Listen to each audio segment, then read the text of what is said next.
I thank the Leader of the Opposition, President Zelenskyy. Your Excellency, I now invite you to address members of the House of Representatives and Senators. You have our attention. You now have the floor. Передаю слово вам. Дуже дякую за честь. Шановний пане прем'єр-міністре, шановний пане спікере Палати представників, шановний пане президенте Сенату, шановний пане лідер опозиції, пані та панове, члени уряду, Opposition, ladies and gentlemen, members of the government, senators, and members of the parliament, the people of Australia, thank you for this honor to have this address today. In May 2016, thousands of Australians came to the city of Perth to see for the first time the Ukrainian plane Mriya, or Dream as we call it. This was our plane, and 225. The Mriya in English means dream. Having traveled for almost 15,000 kilometers, it brought an urgent cargo, a power generator, 130-ton, which was very important to one of your companies. They had to wait for the shipment through the sea. It would have taken months, and the Ukrainian plane has done it in a couple of days. And we have always been proud of our dream, not because it was the largest, but because it was helping people in all countries of the world, bringing food, water, equipment for humanitarian and peacekeeping missions. In 2019, after the beginning of the COVID pandemic, our dream was bringing the most urgent medical cargo, things that were saving people's lives, adults and children, all over the world, in different countries. Our dream was bringing life. Now this is not possible. This is not possible because there is a country which holds to completely different values, different from our values, from your values, from the values of the civilized world. And this country started a full-fledged war against us. They are shelling our cities and villages. They are killing our civilians and children. They are creating sieges of our cities and keeping and holding hostages of hundreds of thousands of people in these cities without water and food. They are abducting thousands of children that they transport to their territories. And on the 27th of February, as a result of fighting in the city of Gostomel, our plane, our dream, was destroyed. We can say that Russia destroyed our dream. No, they just burned down a plane, hardware, a shell, but not the essence, not the freedom, not the dignity, nor our independence. We know that our dream is undefeatable and undestructed, especially if we can count on the support of the free world, on your support, on your assistance. And like in the history that I just told, we needed not just in a couple of months, but we need it urgently now. Ladies and gentlemen, the people of Australia, the distance between our countries, as you said, is big. It's thousands of kilometers. We are separated by oceans, seas, and territories of dozens of other countries and time zones. But there is no such thing as distance for the brutality and chaos that Russia brought to the east of Ukraine, into the region of our Black Sea and Azov Sea, to our Ukrainian land. Whatever is happening in our region because of the Russian aggression war is destroying the lives of people, has become a real threat to your country and to your people as well, because this is the nature of the evil. It can instantly cross any distance, any barriers, destroy lives. For dozens of years there hasn't been this threat of nuclear attack as we have now, because Russian representatives, official propagandists, they are openly discussing the possibility of using nuclear weapons against those who don't want to subdue to Russian commands, and for dozens of years it has never been that a country would block the whole sea for other vessels of any country. But this is exactly what was done by Russia. Part of the Black and Azov Sea is a Dead Sea these days. Any vessel that would try to come in can simply be destroyed by the Russian Navy.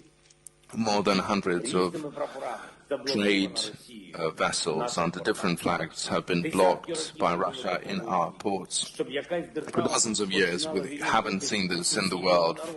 For a country to start the war against a neighboring country, openly declaring their enslavement or destruction, not to leave even the name of that nation, not to have even any opportunity for this nation to live freely. The worst pages of the 20th century have been brought back by Russia already. The biggest threats of that century came back. The evil that humanity thought they had forgotten about a long time ago. But the most terrible thing, if we don't stop Russia now, if we don't hold Russia accountable, then some other countries of the world who are looking forward to the similar war against their neighbors will decide that such things are possible for them as well. The fate of the global security is decided now. No one can manage winds or precipitations. It means no one can save any part of the world from radioactive contamination which will come if nuclear weapons are used. No country in the world can theoretically not have even a theoretical possibility of blocking trade fleet and block the seas for other countries. There shouldn't be even a theoretical possibility to do so. No leader of the world can count on being unpunishable if he is thinking about a prospective war. Ladies and gentlemen, the nation of Australia, after more than a month of the full-fledged war against Russia, we can surely say that there is no only way of bringing the global security as bringing Russia to peace and silence, and responsibility and accountability for everything that Russia has done against the global security. The country which is using the nuclear blackmailing should receive the sanctions which would show that such blackmailing is destructive for the blackmailer itself. There has to be an effective toolkit to hold responsible any country which is blocking the trade navigation, so for no one to have a temptation to close any sea and making the Dead Sea out of them. So far we don't have such instruments, so the leadership of Australia can be paramount for the global security, which is now strengthened by our anti-war coalition, which is working on bringing the peace back to Ukraine. We need to also enhance the capabilities of the international institutions, which were created to hold military war criminals responsible, and anyone who would commit such crimes to have them punished by the solidarity of the whole world and not one country. Had this been done on time, in a timely manner, the life in this world would have been more secure, times more secure. And I'm sure that any of you, any of us, remembers the MH17 tragedy, the Malaysian Boeing that was shot down by Russian occupants over the Donbas Sea. 290 people died at that time, and my condolences to all those who have lost their relatives and their kins. But did we manage to hold accountable those who caused this tragedy? No, they are hiding in the territory of Russia.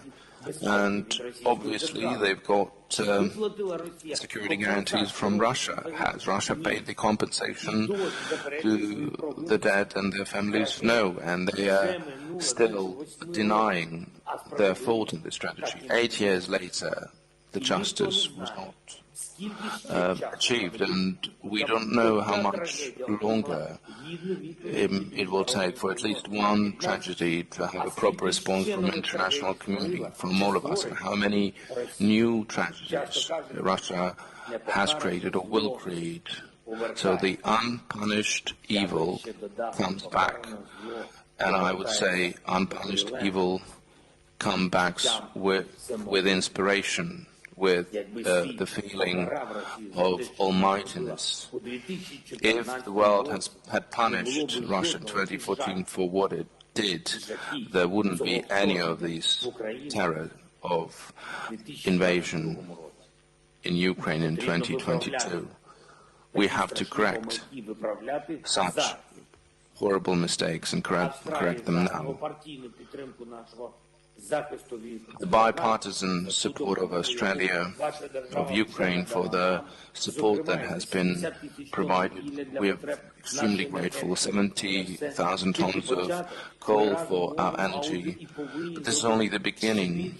Together, we can and should do more. We need new sanctions against Russia, powerful sanctions, until they stop blackmailing other countries with their nuclear missiles, and they have to pay the highest price for blocking the sea.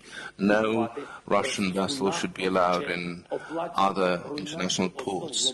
Buying their oil means paying for the destruction of the global security. We have to stop any business activity of Russia. Any dollar should be spent for the destruction of the people. No single dollar for the destruction of the global security. And we have to stop any intention of Russia to bypass the sanctions. So what kind of sanctions are those? If you can bypass by using simple, uncanny schemes, but most of all, we have to keep those who are fighting against this evil armed, for the evil to be looking for peace. And this has to be decided on the battlefield. For example, you have very good armed personal vehicles, Bushmaster, that could help Ukraine substantially, and other pieces of equipment that could strengthen our position in terms of armament. So if you would have an opportunity to share this with us, we would be very grateful. In Ukraine, they will do much more for our common freedom, our common security, than staying parked on your land. So Ukrainian people have demonstrated to the whole world of how much we appreciate the freedom and how committed are we to the protection thereof.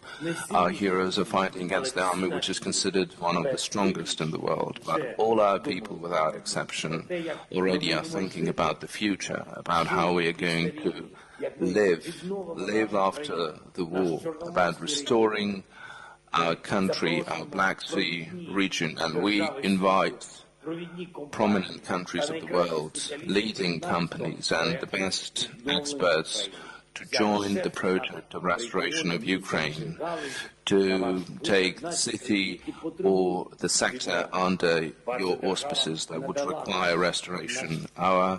Your country has provided a special status, like-minded country, and we are like-minded not only in our thoughts but also in our longing for peace. So I would like to invite and welcome your country to have a look at our southern regions, at our Azov and the Black Sea shore, the development of such ports and cities like the city of Kherson, which is now fighting for its freedom, the rebuilding of the naval sector in Ukraine could also be a great contribution in the restoration after the war, with the protection of the free naval trading would be a big contribution, because those who can protect freedom in the sea can protect it in the world. And I'm sure, and I believe that you can do it, and I am sure that our Ukrainian community will join this common work of ours, and that it will support us as strong as they have done it in the past. Dear friends, the geographical distance between us is huge, thousands of kilometers, but what does this distance mean for those who have a common understanding, who see the world with the same vision, for those who is similarly hurting what is happening? When the enemy comes, when children are killed, when cities are destroyed, when refugees are shot at on the highways, when Ukraine is turned into the burned-out territory, then any distances disappear. Geography doesn't matter then. What matters is humanity and the dream of bringing back the peaceful life, the dream that we will implement, indeed, together. Thank you, Australia. Slava Ukraini.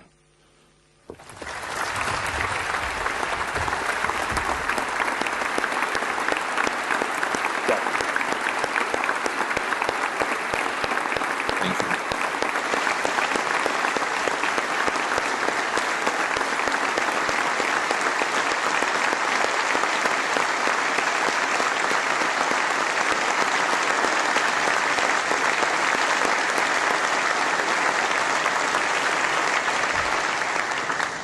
Mr. President, on behalf of the House and the Australian Parliament,